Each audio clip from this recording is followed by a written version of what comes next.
E quero agradecer ao senhor, porque, nossa, o senhor é um parceiro e tanto, de uma humildade muito grande, de um coração gigante, que acolhe as mães. E a gente precisa de muito acolhimento, porque a nossa vida é muito difícil e a gente tem muita vontade de aprender para poder tornar a vida dos nossos filhos mais fácil, porque não é fácil essa vida, né? Essa vida é difícil. E então o senhor vem aqui, o senhor contribui muito para o nosso alívio, contribui muito para o nosso aprendizado, para o nosso dia a dia, viu? Muito obrigada.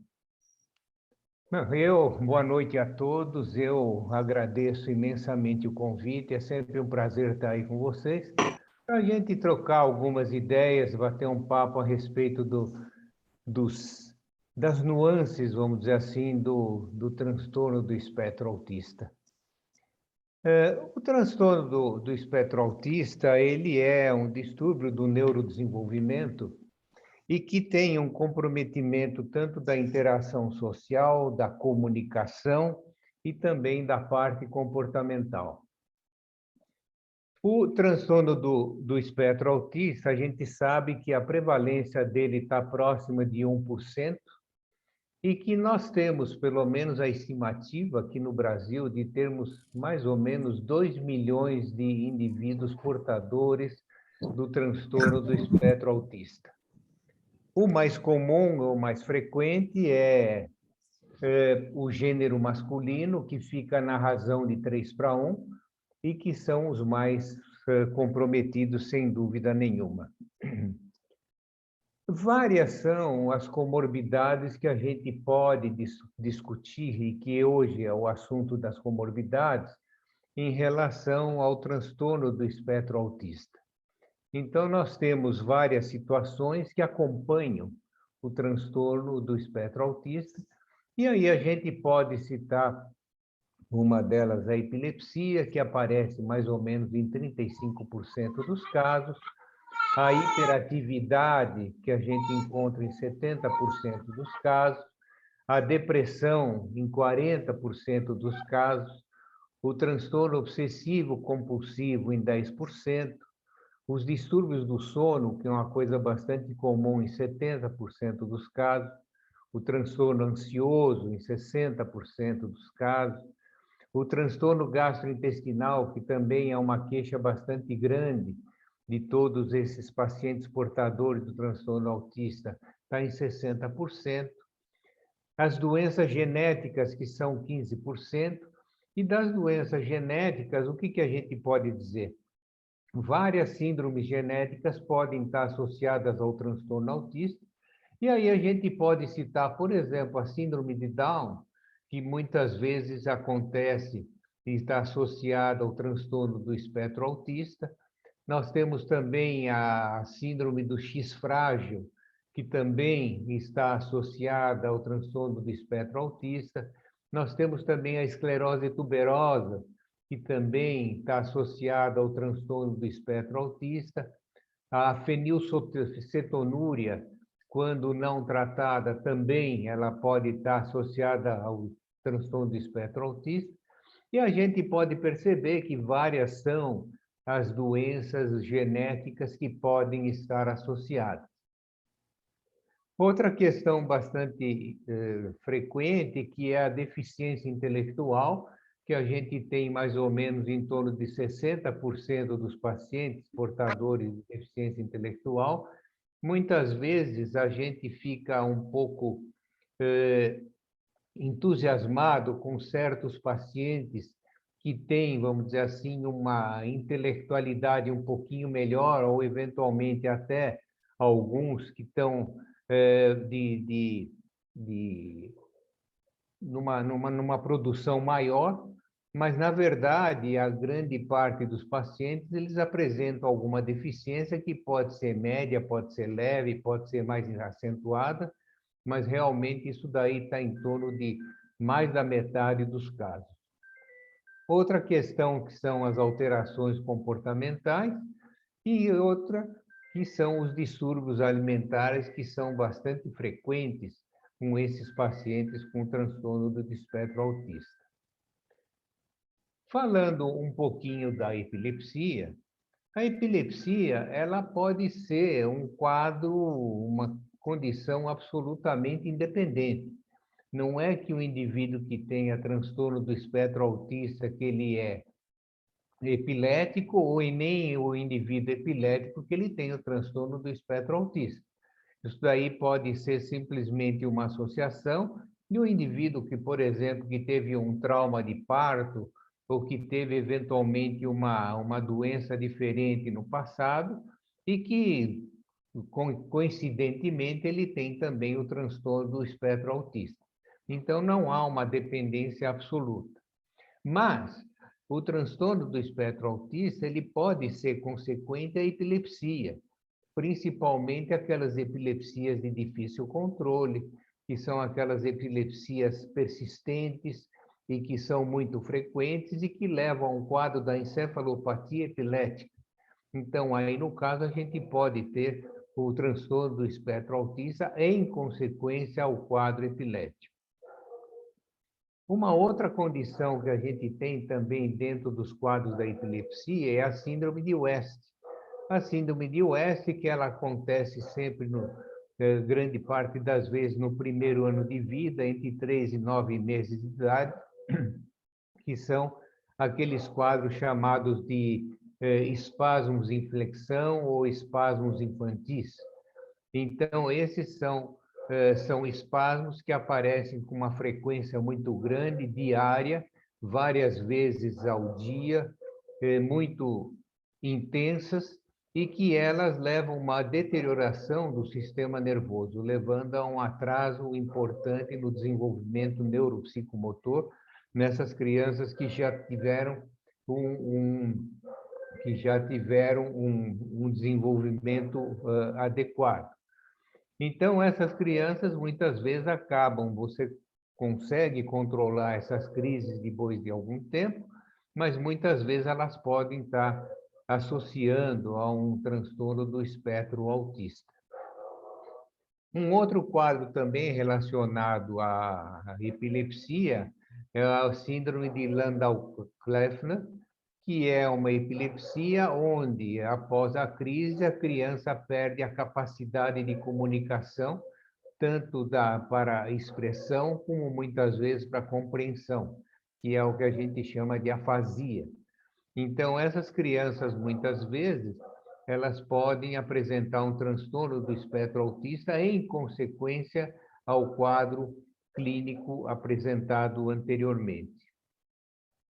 E uma outra coisa que é também bastante interessante, que é o estado eletrográfico epiléptico do sono, que são em crianças que muitas vezes, ou indivíduos que não apresentam nada durante o dia, mas durante o sono, eles fazendo um monitoramento, a gente vai perceber que existe uma descarga permanente, quase que constante no sistema nervoso, e que isso, no cérebro, que isso acaba levando, muitas vezes, a um dano importante, e o transtorno do espectro autista, muitas vezes, acaba estando associado a esse quadro.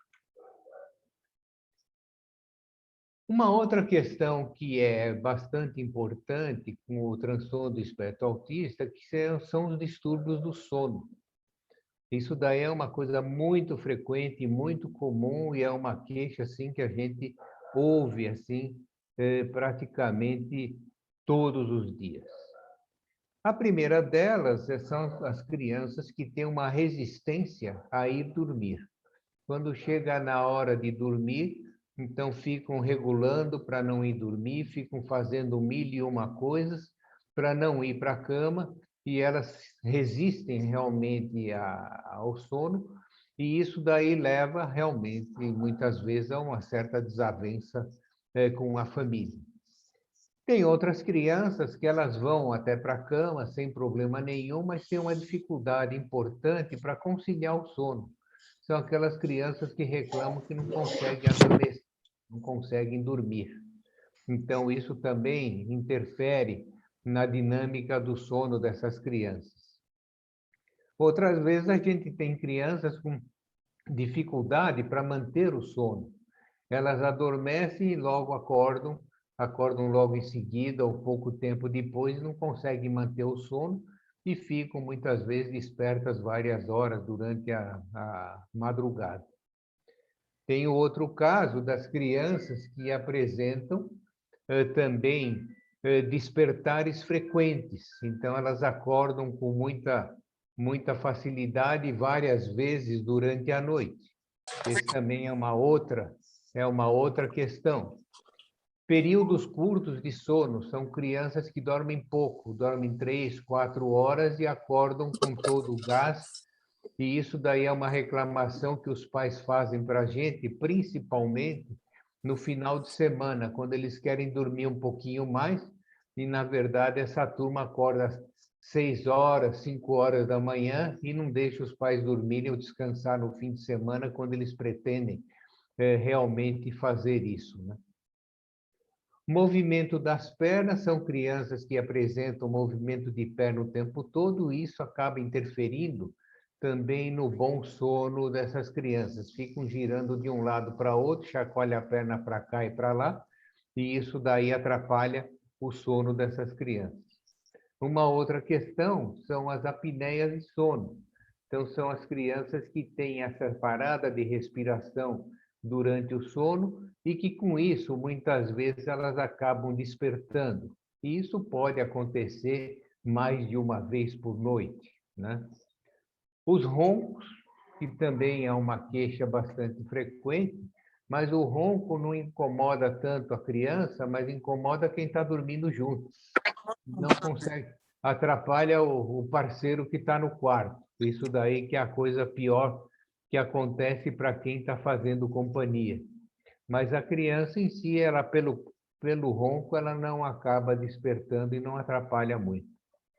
O bruxismo, que é o ranger dos dentes, isso daí muitas vezes ligado a estados emocionais, e uma outra questão que é relacionada ao sono, que é a insônia.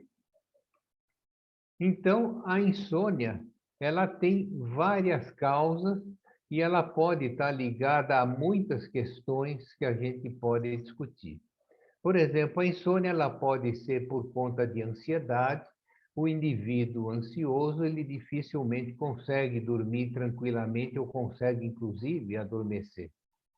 O indivíduo também com depressão também tem, muitas vezes, dificuldade para dormir e tem essa insônia que passa, vamos dizer assim, a noite toda praticamente desperto.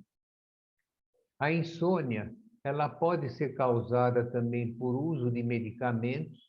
Muitas vezes os psicoestimulantes que são usados para a hiperatividade, eles às vezes, para certas pessoas, têm uma duração um pouquinho além do que habitualmente acontece e, às vezes, à noite acaba interferindo no sono dessas crianças.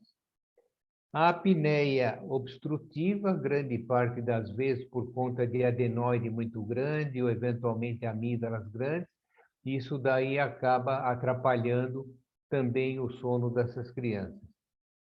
A epilepsia, que muitas vezes ela pode despertar a criança por conta da crise convulsiva, e a epilepsia que a gente falou anteriormente, que é a síndrome de West, que são os espasmos, muitas vezes eles interferem no sono da criança, porque elas têm mais espasmos quando começam a adormecer.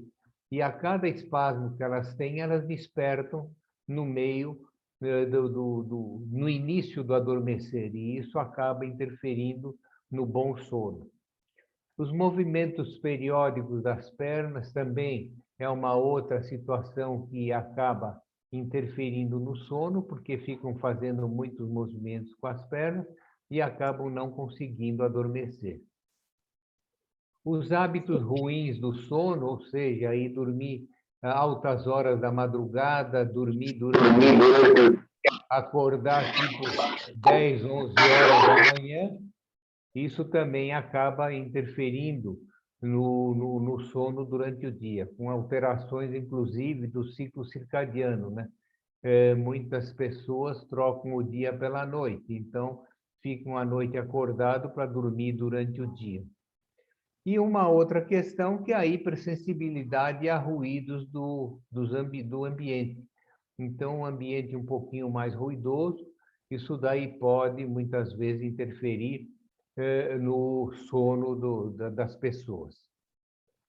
Quando você tem essa insônia, obviamente que isso daí acaba tendo uma repercussão importante durante o dia. Então, o indivíduo acaba tendo uma sonolência durante o dia, o período de sono dele é insuficiente, o sono é interrompido, isso pode levar também a quadros de depressão. E muitas vezes os distúrbios do sono podem levar a crises convulsivas, principalmente quando fica virando noite. Há uma outra condição que também leva à sonolência diurna, que é o uso de certos medicamentos, um deles, por exemplo, os anticonvulsivantes, que podem dar sonolência, e isso usado durante o dia acaba interferindo na dinâmica do dia, e, às vezes, vários outros medicamentos que podem ser, por exemplo, os antialérgicos, que os mais antigos, principalmente, que podem causar essa sonolência diurna. E, finalmente, a narcolepsia, que é aquela sonolência compulsiva que o indivíduo apresenta. Muitas vezes, durante uma atividade, ele ainda fica desperto, mas a hora que para essa atividade, imediatamente ele cai num sono bastante importante. Esse distúrbio do sono, essa insônia, sonolência, etc., tem um impacto muito grande no comportamento diurno, e isso acaba interferindo de uma maneira muito intensa, não só na parte do aprendizado, como também na questão das terapias que o indivíduo tem que fazer durante o dia. E o rendimento dele, é claro, acaba ficando abaixo das possibilidades, abaixo do potencial que ele muitas vezes acaba tendo. E, obviamente, que não é só no transtorno do espectro autista, a gente pode ver isso em qualquer pessoa, em qualquer condição, e isso daí é mais ou menos padronizado, né? Uma outra questão da comorbidade, nós temos também a questão da hiperatividade. A hiperatividade, ela afeta de uma maneira bastante intensa essa parte de atenção, concentração, e que vai ter uma interferência muito grande também na linguagem, na percepção ambiental e na interação social dessas crianças. Com a mudança de rotina, o indivíduo com transtorno do espectro autista, ele também acaba ficando muito agitado e hiperativo, porque o portador do transtorno do espectro autista, ele é muito resistente às mudanças de rotina, às mudanças de situações. E isso daí deixa eles muito irritados, muito agitados, e a hiperatividade é um dos sinais que apresenta também por conta disso.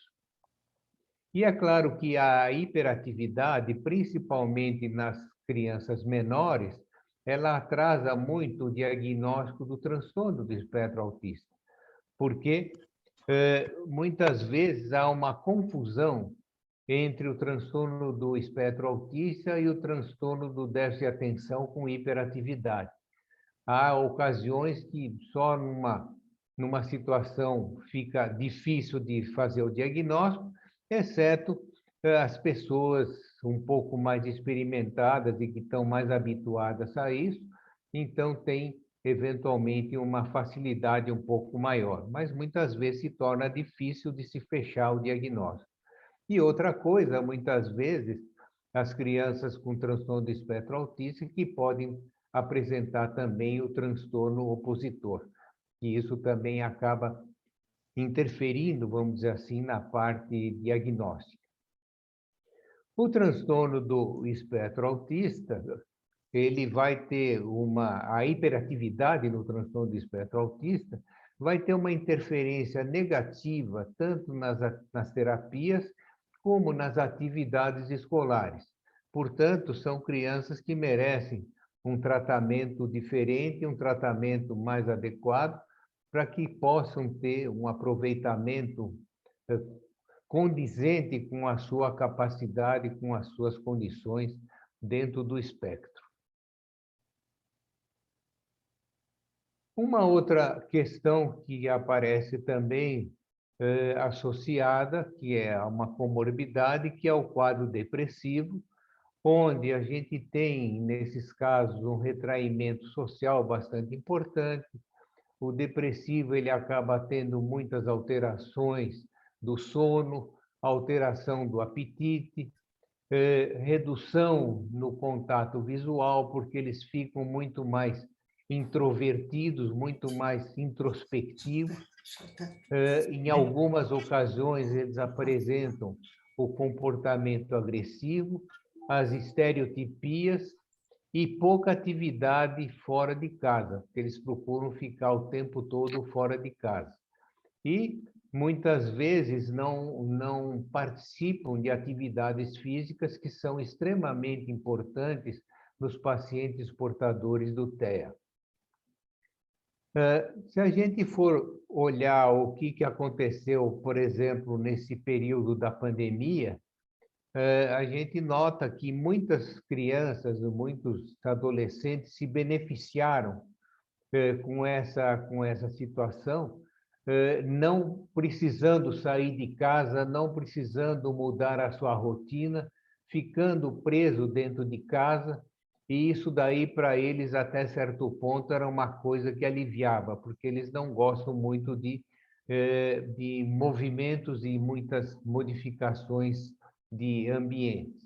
Por outro lado, para outras crianças foi um prejuízo extremamente grande, porque perderam a oportunidade de muitas vezes de ir à escola, da interação social, da interação com os professores e mesmo a interação com os terapeutas. Então, para muitas crianças foi uma dificuldade grande e para outras teve eventualmente algum benefício particular.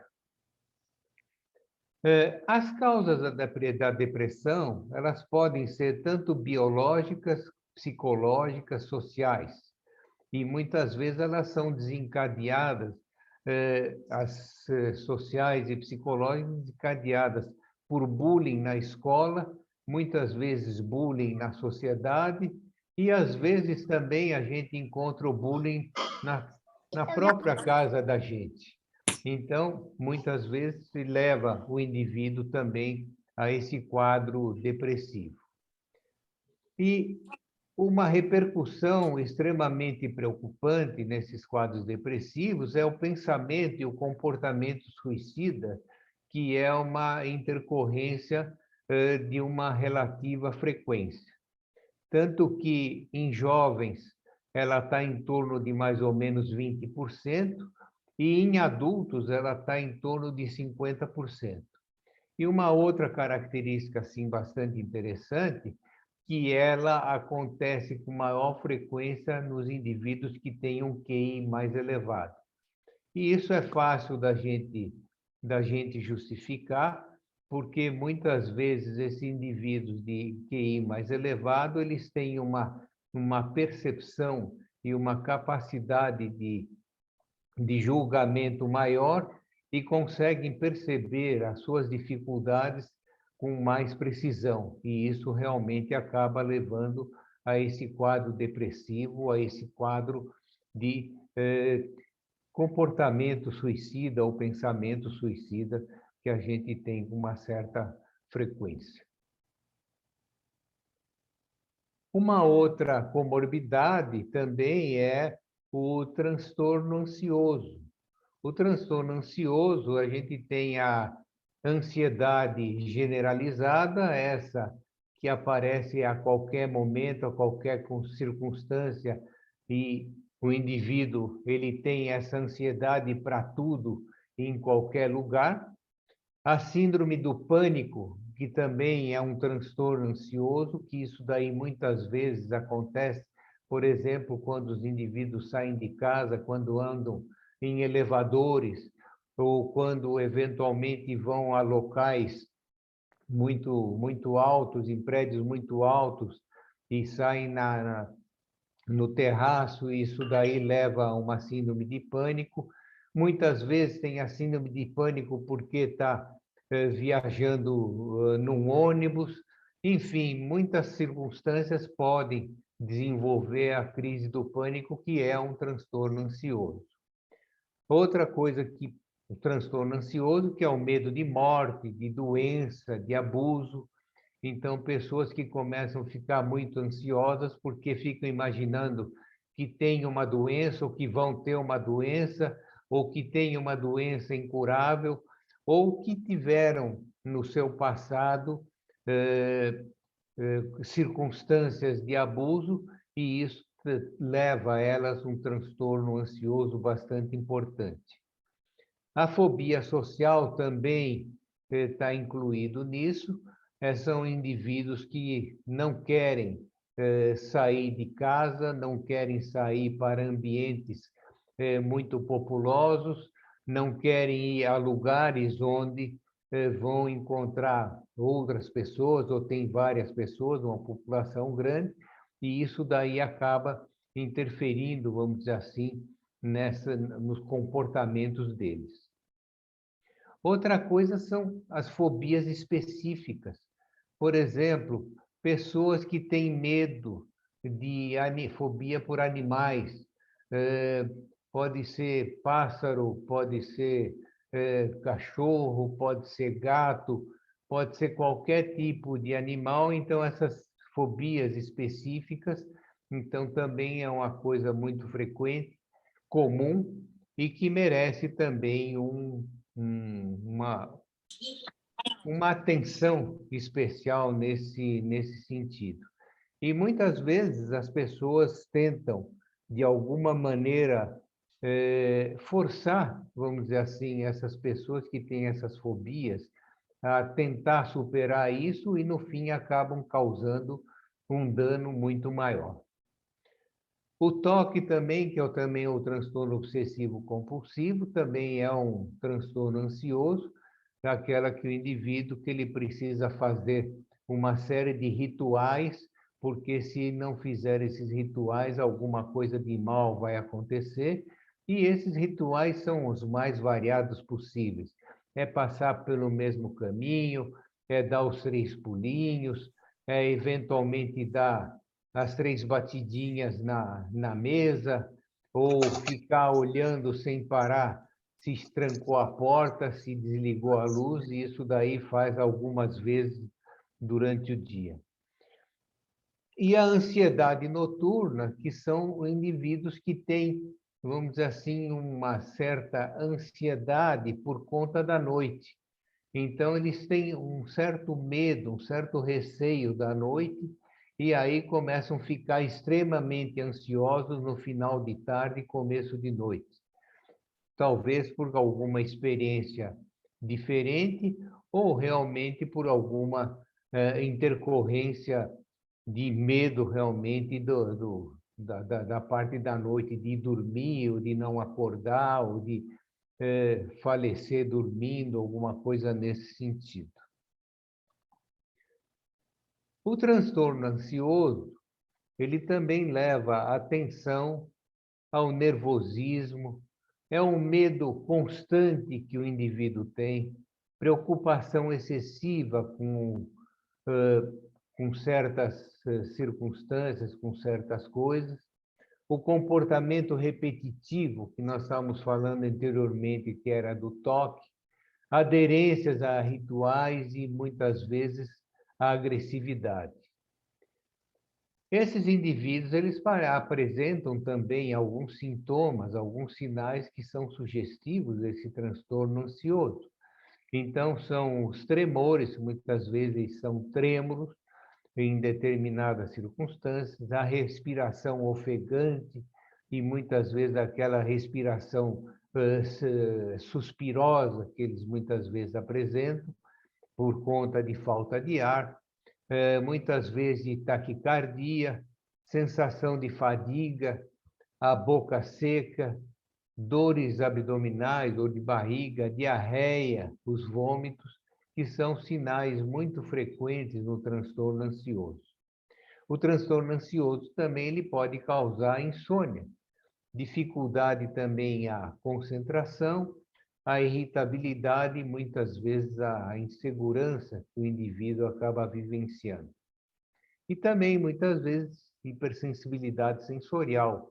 São os sons, odores, textura, a iluminação, o toque, eles não aceitam o toque pessoal, textura de certos tecidos que incomodam quando em contato com o corpo, odores, muitas vezes, de certos alimentos ou de certos perfumes, etc., que também incomodam, e também os sons, que também são altamente incomodativos, né?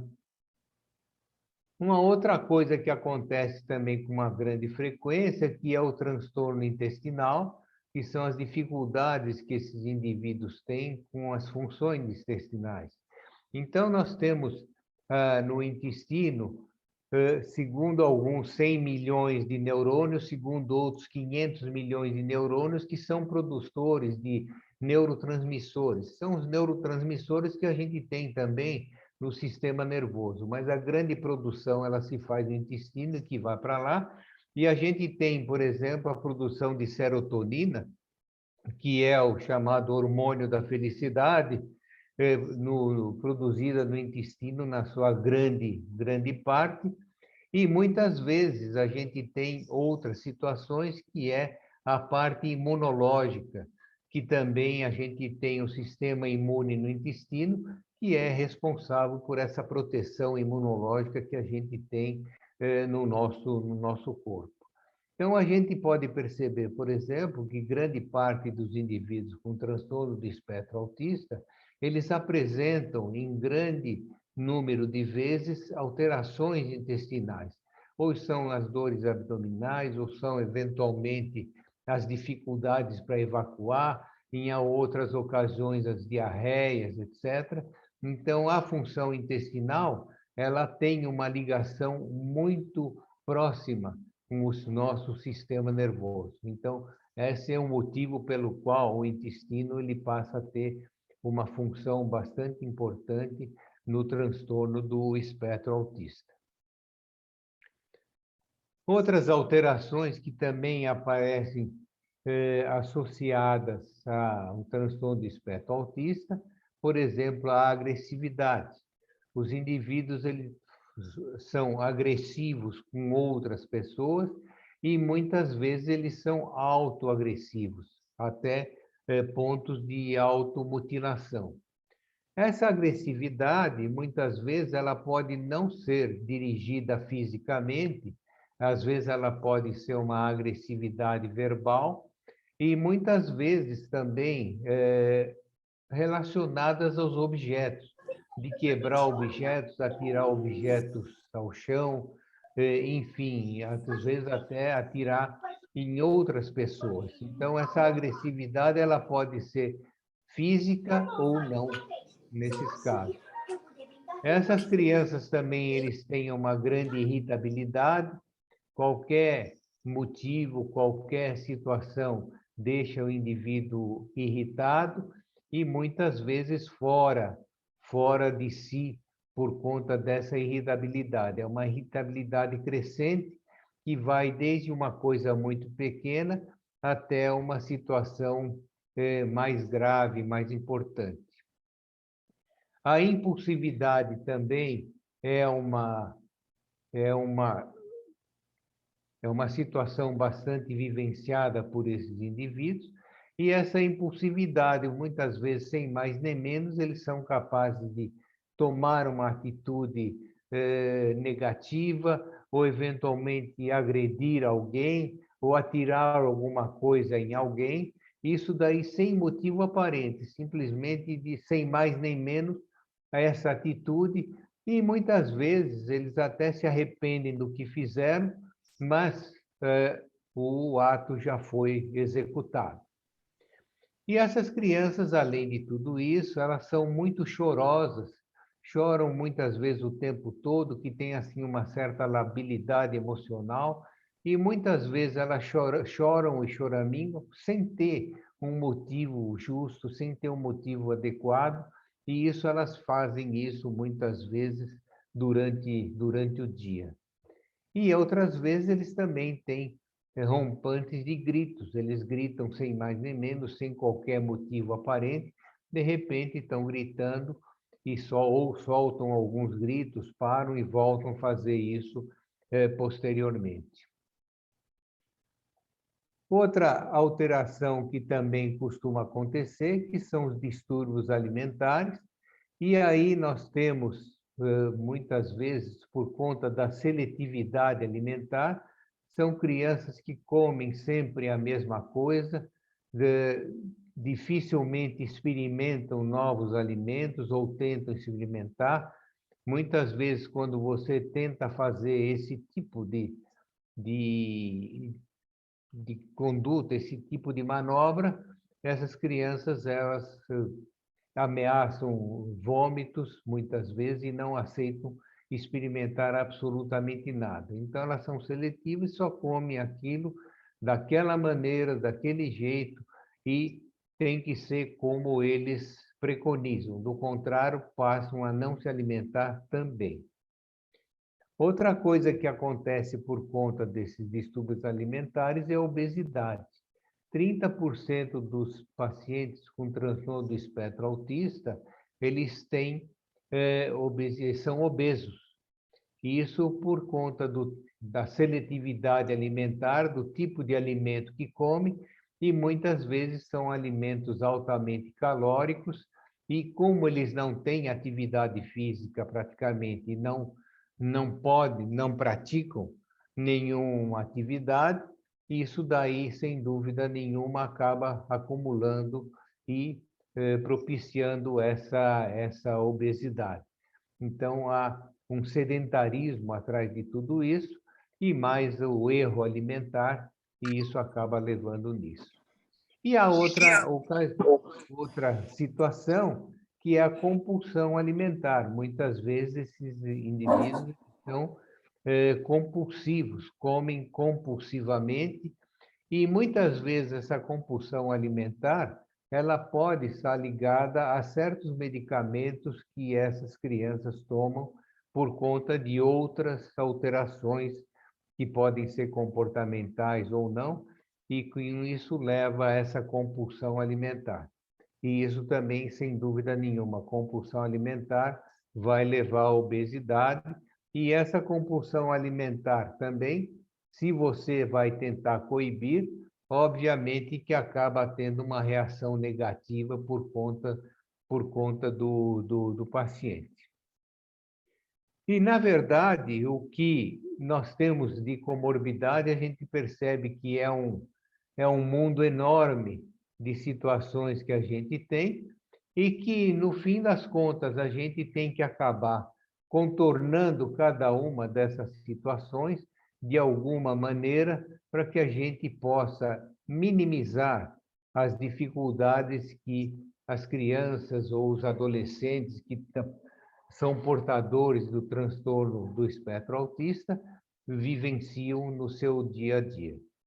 O que eu tinha para expor para vocês é isso, e agora eu fico à disposição de vocês para as perguntas que eventualmente possam existir.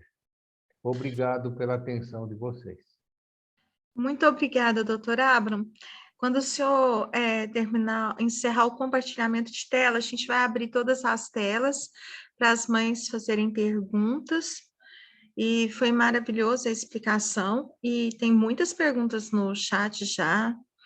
Aqui, muitas mães também querendo perguntar. Eu acho que a gente pode pedir para abrir, para elas colocarem a mãozinha, e a gente vai explicando, vai chamando aqui. Pode ser assim, doutora Abram?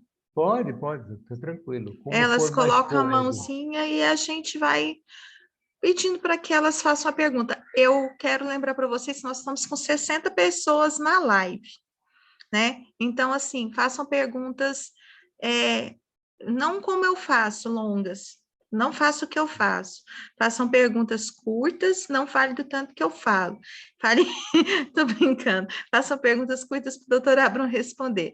E esse vídeo do doutor Abram vai estar numa plataforma de cursos que a gente vai ter gratuito para o Terapia de Mães.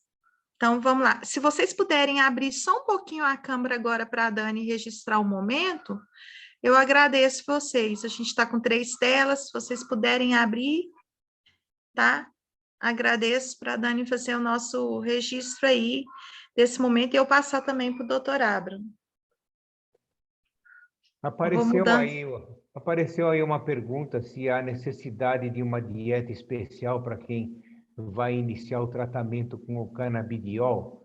Não, não há nenhuma dieta especial para o canabidiol. Absolutamente que não. Então, a gente vai começar aqui, tem um monte de mãozinha e depois a gente segue no chat. Silvânia. E a Silvânia já mandou para a gente também no privado. Vai lá, Silvânia.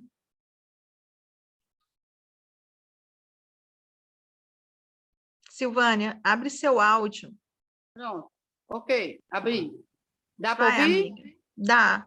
Eu queria saber, doutor, se esse exame CPQ é normal a criança ter ele alterado, o autista.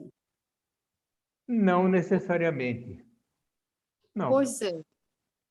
É assim, o meu menino, ele teve agora, dia 15 de janeiro, ele teve 2 dias de febre, como se fosse gripe, eu não sei o que foi, mas aí a doutora não quis que eu levasse ele direto na clínica para fazer exame, porque achava, para fazer exame de Covid, porque achava que podia ser risco para ele. Ela pegou, fez o PCR, né, e deu menos, mas só que no meio desses exames, esse CPQ ficou alterado. Ele deu 334. E eu fiquei assustada, porque quando eu fui ver o que era esse exame, aí me assustou muito. Aí ela passou para eu refazer com ele. Eu vou refazer, mas eu queria saber do senhor qual a consequência da criança ter esse exame. Ela disse que ele está com 334 UL.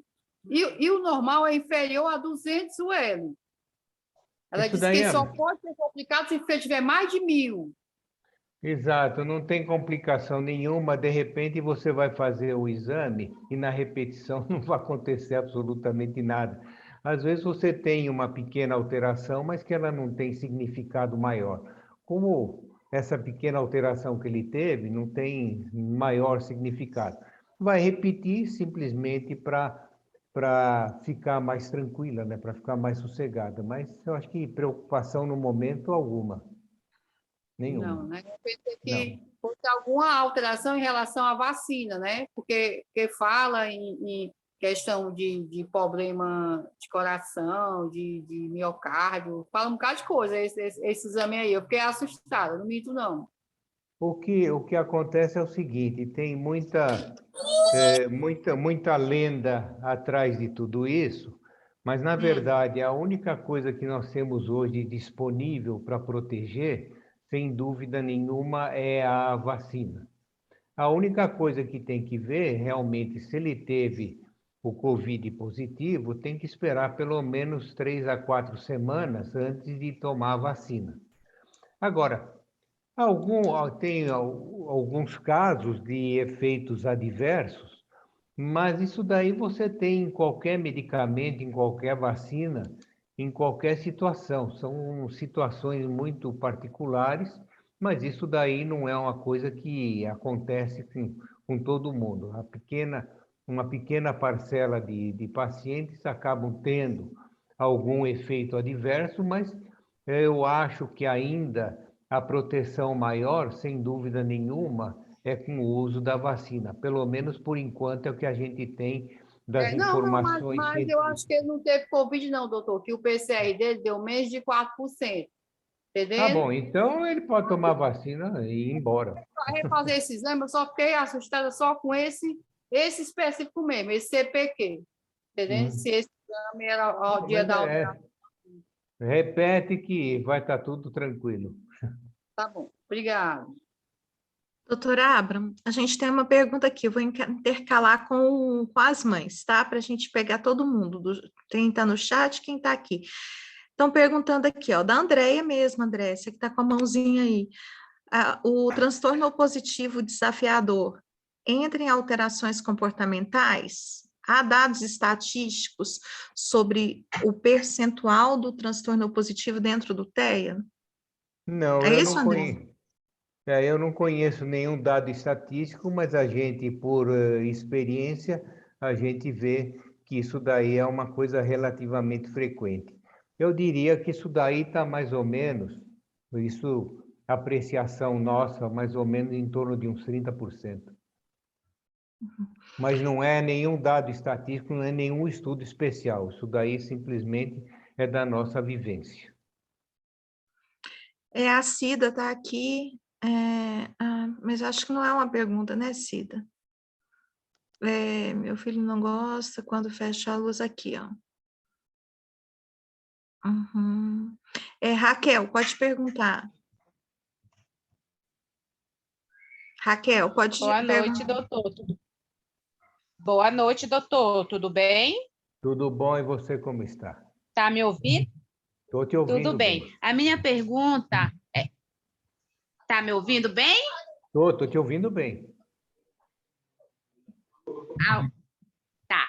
A minha pergunta é, o meu filho ele tem 6 anos, né? Ele é autista, o grau dele é 1. A minha pergunta é sobre alimentação. Ele é assim, ele almoça, aí depois uns...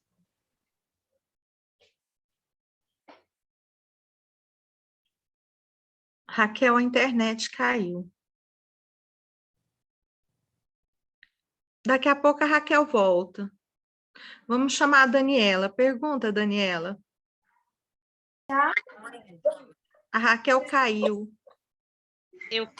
A Raquel voltou. Pode ir, Raquel. Caiu de novo. Daniela, pergunta enquanto a Raquel estabiliza a internet dela. Boa noite a todos. É um prazer, né, estar participando com vocês mais uma vez. Eu gostaria de perguntar ao doutor a respeito do meu filho. Ele teve uma primeira convulsão, febril, com 1 ano de idade. Teve a segunda com 2 anos, também por motivo de febre. E agora, aos 6 anos de idade, ele voltou a ter uma nova convulsão. Aparentemente, ele não estava com febre, depois da convulsão que aparentou o quadro de febre. Então,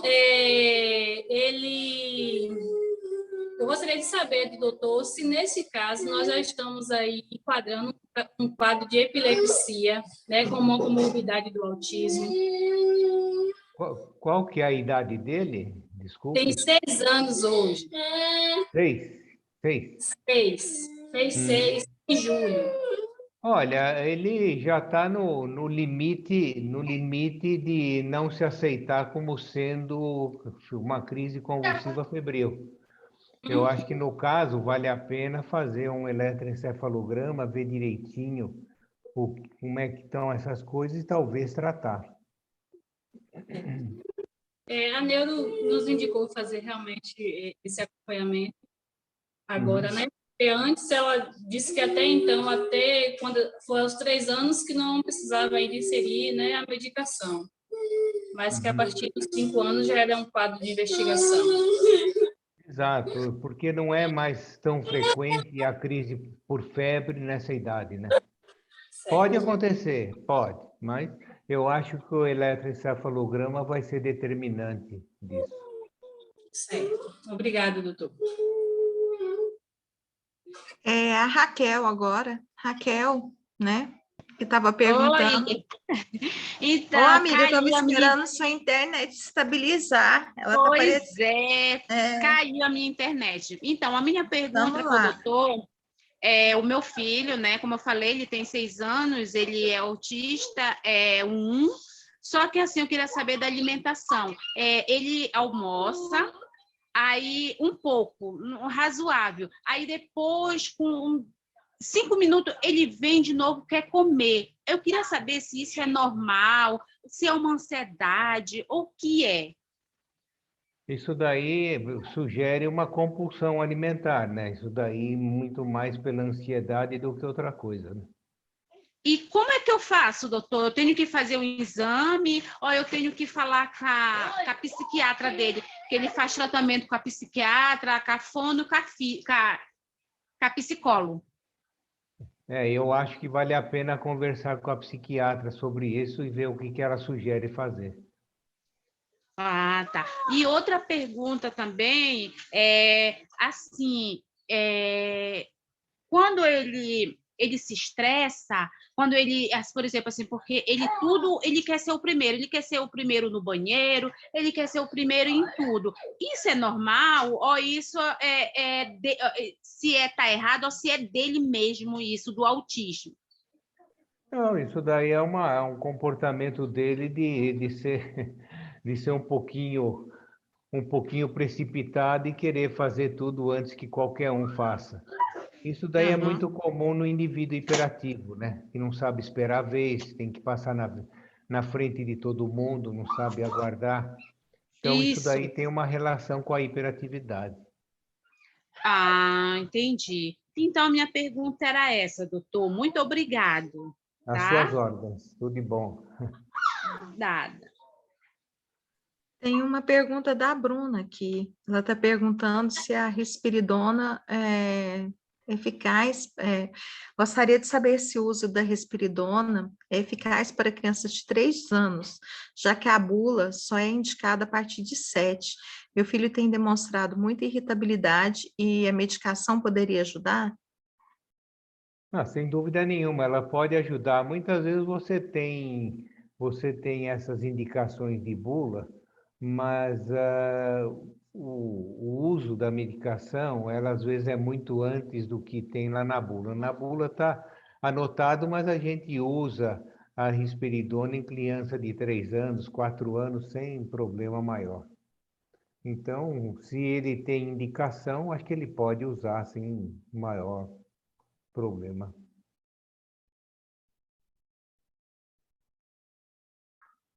Mas alguém gostaria de perguntar? Quer colocar a mãozinha aí? Porque eu não estou vendo nenhuma mãozinha na tela mais. Andréia, vamos lá, amiga. Cida. Oi, boa noite.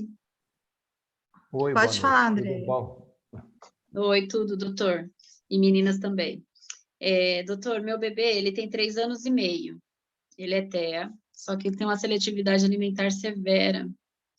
É muito difícil introduzir qualquer coisa nele. Ele só quer comer 3 coisas.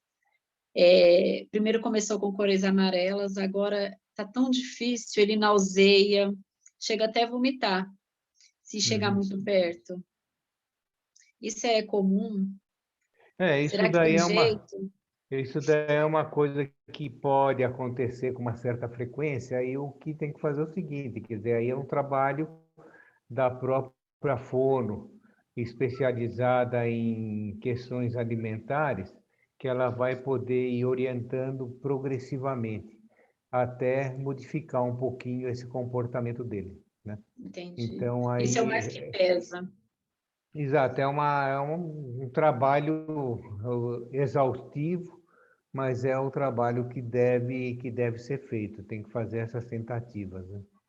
Entendi. Tá ótimo. Muito obrigada. Não por isso. Cida. Oi, Cida. Boa Linda. noite, Larissa. Boa noite, doutor. Muito obrigada pelo Boa linda. noite. Ganhei minha noite, hein? Então, a minha pergunta, doutor, seria o seguinte: o meu filho, quando ele completou 2 anos, ele acordava, assim, um certo dia acordou do nada, chorando e olhando para as mãos e dizendo que as mãos estavam muito grandes. E aquele sofrimento dele era como se ele estivesse vendo mesmo as mãos grande. E chorava, levei ao médico, passou até pelo psiquiatra, o psiquiatra foi e falou que poderia ser alguma mania dele. Só que depois não teve esse episódio. Passaram-se 1 ano depois, um ano após esse primeiro episódio, ele voltou de novo, só que dessa vez não era a mão, era o pé. Ele chorava, dizendo que o pé estava enorme e não queria levantar, e eu confesso que esse dia eu fiquei apavorada, porque era algo que ele estava vendo, que ele estava sentindo. Eu imaginei até naquela questão da psicose, né, que fala, não sei se é esse o termo, mas enfim, aí voltei no neuro, aí o neuro também falou que poderia ser só uma fase, e assim, eu confesso que é algo que eu fico preocupada, porque eu tenho medo dele voltar a ter esses episódios de novo, porque foi muito complicado.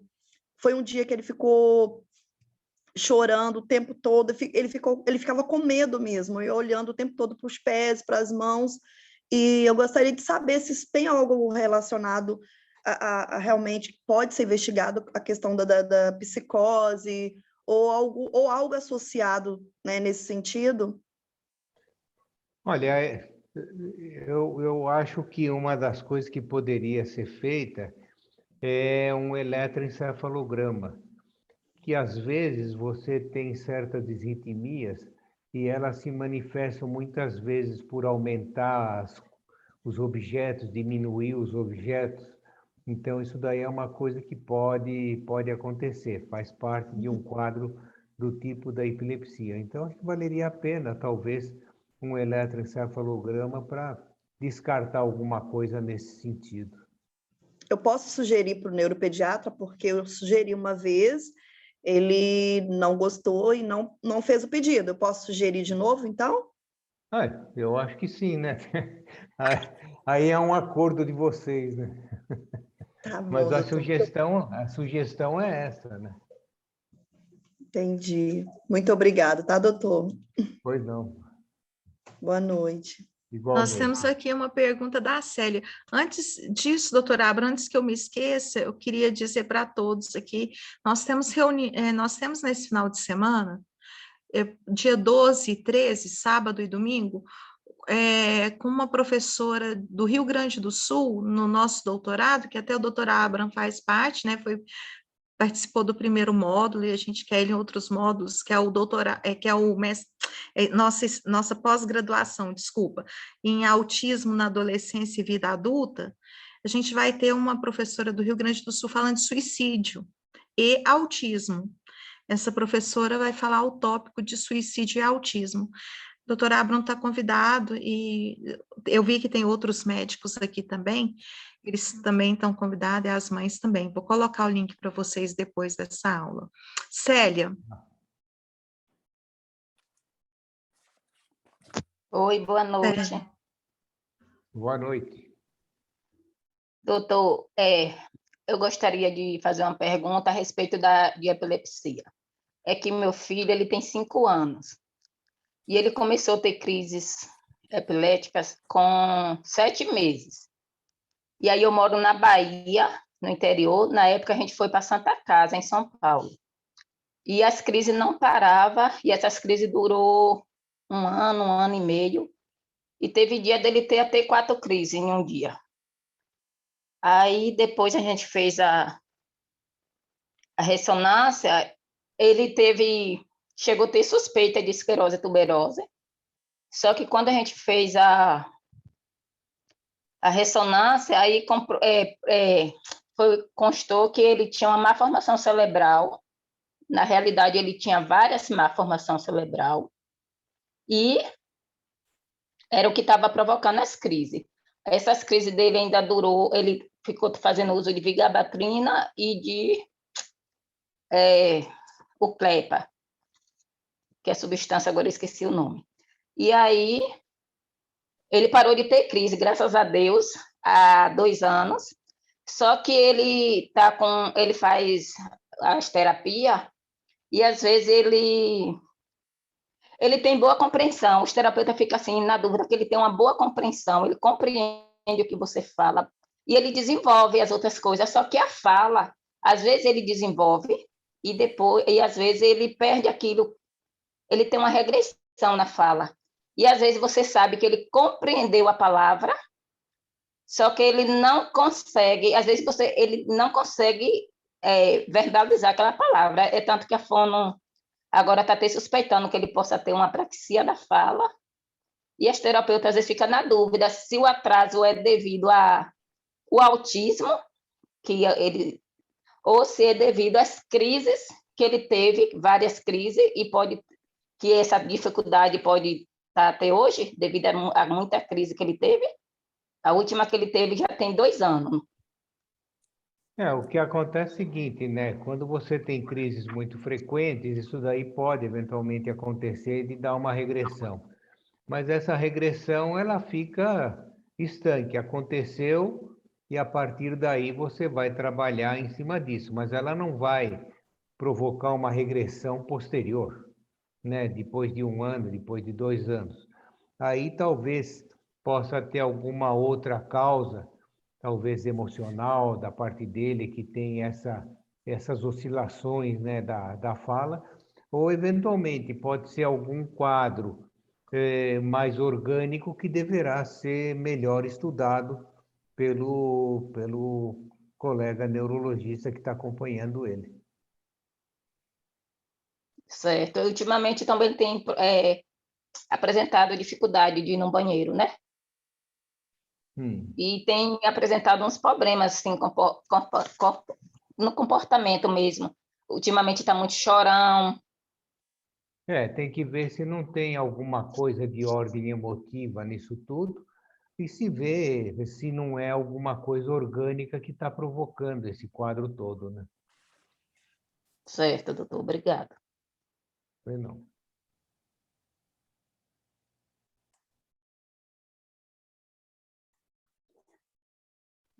Tem a Annelise e a Denise para perguntar. Boa noite. Muito obrigada pela ótima palestra. Tem alguma indicação para geneticista? O exame genético a gente faz em toda criança. Meus filhos, um é autista leve e outro severo. Eu preciso levar no geneticista?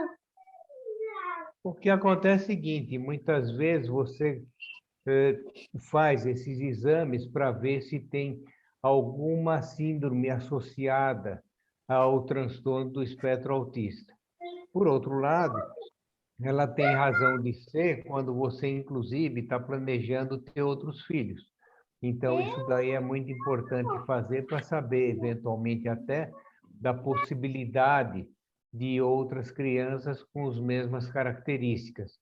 Então, o exame genético ele pode ser interessante no sentido de descobrir se o seu filho severo ele tem simplesmente o quadro do transtorno autista, se ele está ligado a uma outra síndrome, a uma outra comorbidade, a uma outra doença associada. Então, ele tem sentido. Muito obrigada. E, Annelise, a gente vai ter uma palestra agora em março com a doutora Graciele Pignatari, com a geneticista amiga dela. Não sei que dia que está marcado, Maria Júlia sabe, e a gente vai falar, ela vai falar sobre aconselhamento genético, viu? Denise tá com a mãozinha levantada. Oi, Denise. Oi, Larissa. A doutora Denise, conseguiu chegar, que bom. Eu estou sozinha com meu filho, ele já até veio aqui, mas eu vou fazer rapidinho a pergunta. Quero aproveitar aí dos conhecimentos do doutor Abraham. Alô? Oi? Oi, estamos aí. O senhor está me ouvindo, doutor? Estou te ouvindo. Muito obrigada, viu, por o senhor estar nos ajudando tanto aqui, doutor. O que eu queria perguntar para o senhor é que o meu filho, ele tomava o risperidona, a prolactina deu muito alterada, aí o médico resolveu mudar, trocar. Já estamos no 4º medicamento que ele está tomando e não está surtindo efeito. Eu queria saber do senhor, quanto tempo eu tenho que esperar para saber se o medicamento realmente não está fazendo bem, não está dando certo? Bom, isso é variável, né? Porque depende do medicamento, em uma semana, você já sabe que não está dando certo, que não está sendo adequado, e aí você tem que trocar. Em outras ocasiões, aí depende muitas vezes de controle de dose, etc. Então pode levar um pouquinho mais de tempo. Mas isso daí é uma coisa muito individual, né? Muito pessoal. Não dá para você não tem uma avaliação linear, né? Que está tomando X, então vai ter Y, se está tomando X mais 1, vai ter Y mais 1, isso não tem. Cada um reage de uma maneira diferente, e aí vai depender do comportamento e dependendo dos efeitos positivos ou negativos, para você poder manter ou não a medicação e trocar. O Pedro, meu filho, já está na adolescência e ele anda com comportamento agressivo, coisa que ele não tinha, se autoagredindo, lesionando a orelha, ele está batendo muito na orelha, e isso preocupa demais a gente. Agora, sem dúvida nenhuma, a risperidona é um ótimo medicamento para essas circunstâncias, né? Agora, tem que ver se o quanto aumentou da prolactina foi realmente tão significativo para parar com o medicamento, né? Foi para 600. Eu não lembro qual que era a base, o limite, mas eu lembro que estava 600 a dele, estava bem alta. Está bem alta. Talvez seja uma questão interessante o uso do canabidiol, no caso, né? Pois é, doutor, eu já testei dois do importado e não vi também muita diferença. Eu não sei se é laboratório, né, o que é, ou se é o próprio óleo. Ou questão da dose, né? Da dose também, né? Exato. Aí, questão de acertar a dose para ver se realmente está funcionando ou não. Porque você tem o que é canabidiol puro, você tem aquele com THC, tem que testar um ou outro para ver com qual ele vai se adaptar melhor. Sim. Tá. Tá bom, doutor. Muito obrigada, viu? Às ordens. Denise, obrigada, viu? E a Denise, doutora Abra, ela é parceira nossa aqui também, ela também dá palestra aqui para a gente. E logo vai dar outra, né? Nossa, doutora Abra, tão gentil. Você também, Larissa, nos dando essa oportunidade, só temos que te agradecer. E a doutora Denise, ela é representante nossa, mães, porque ela é da Comissão da Pessoa com Deficiência do Tribunal de Justiça de Goiás, né, doutora Denise, que muito nos honra, viu? Obrigada. Eu que agradeço. Beijo. A Rai agora. Oi, Rai. Rai é nova no grupo. E que bom que você está aqui. Pode perguntar, Rai. Oi, boa noite. Boa noite. Primeiramente, obrigada, doutor, e obrigada aí às meninas que organizaram esse grupo maravilhoso, né, que tenho aprendido tanto. Bom, a minha pergunta é sobre a disbiose intestinal. Eu não sei se a minha filha está com esse problema, né? Tá, aliás, porque ela estava ficando muito tempo com o cocô preso, né? Não estava fazendo cocô direito. E ficava com o intestino assim alto, a barriguinha dela, eu acho que ela estava com cólicas também, e quando fazia o cocô, com um cheiro muito forte, assim, sabe? Aí eu não sei se é disbiose, eu sei que eu retiro.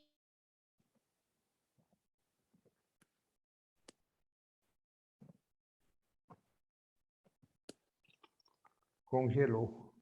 Ai, você caiu. Oi, tá ouvindo? Agora tá ouvindo. Sim, tudo bem? Tá ouvindo? Estamos ouvindo, sim.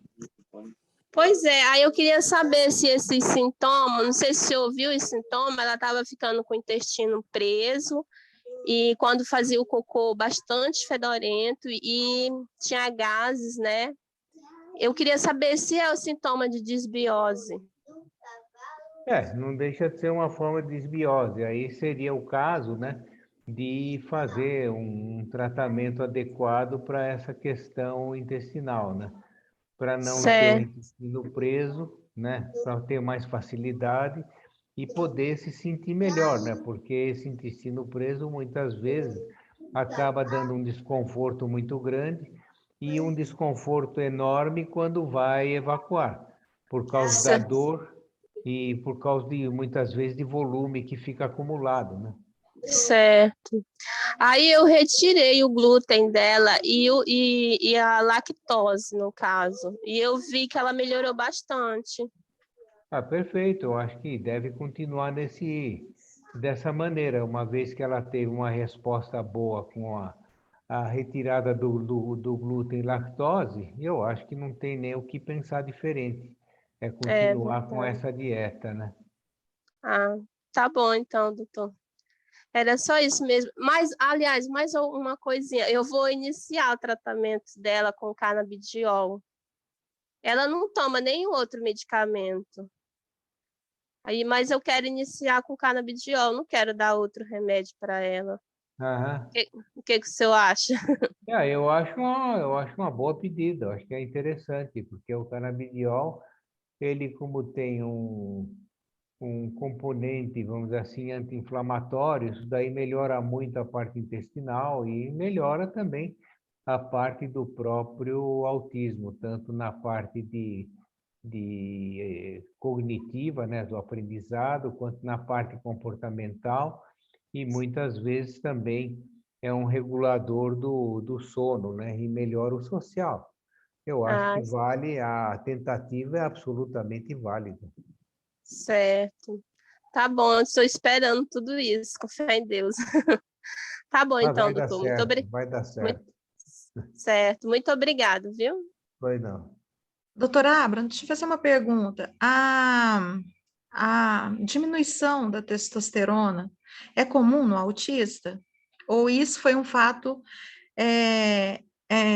o Augusto foi sorteado mais uma vez nesse fato, ou é comum dar essa alteração hormonal no autista? Não, não tem nada patente nesse sentido. Mas aí a correção é simples, né? Eu acho que vem por causa da compulsão alimentar, né? A endócrino me levou para essa linha de pensamento. Ele engordou, o, o ganho de peso pode dar essa diminuição da testosterona. E a Exato. outra coisa que o senhor falou de transtorno de ansiedade generalizada, né? Eu acho que de todas as comorbidades aí, a ansiedade generalizada é a mais presente que eu vejo, assim, com as mães reclamando no grupo, e é a mais presente no meu filho também. Para o senhor ter uma ideia, as mães também, ele começa na segunda, falando o que vai acontecer segundo o dia todo, terço o dia todo, quarto o dia todo, quinto o dia todo, sexto o dia todo, sábado o dia todo, domingo o dia todo. Ele não vive. Ele só espera as coisas acontecerem. Ele não vive. Assim, ele vive esperando. Agora eu vou para o piano. Aí chega no piano, mãe, depois do piano eu vou para o tênis. Mãe, depois do tênis eu vou para não sei o quê. E se ele faz todas essas atividades, ele não tem compulsão alimentar. Se ele não faz atividade, ele tem compulsão alimentar. Então, ele tem que estar full time o tempo inteiro. Aí eu pergunto para o senhor, está tomando Maxapan, está tomando Aristab, né? Aripiprazol. Esse transtorno de ansiedade generalizada vai aumentar ainda mais com a regulação hormonal? Agora, Não, com o uso da testosterona? não, eu acho que não. Acho que não. Eu acho que não. Não tem nada a ver nesse sentido.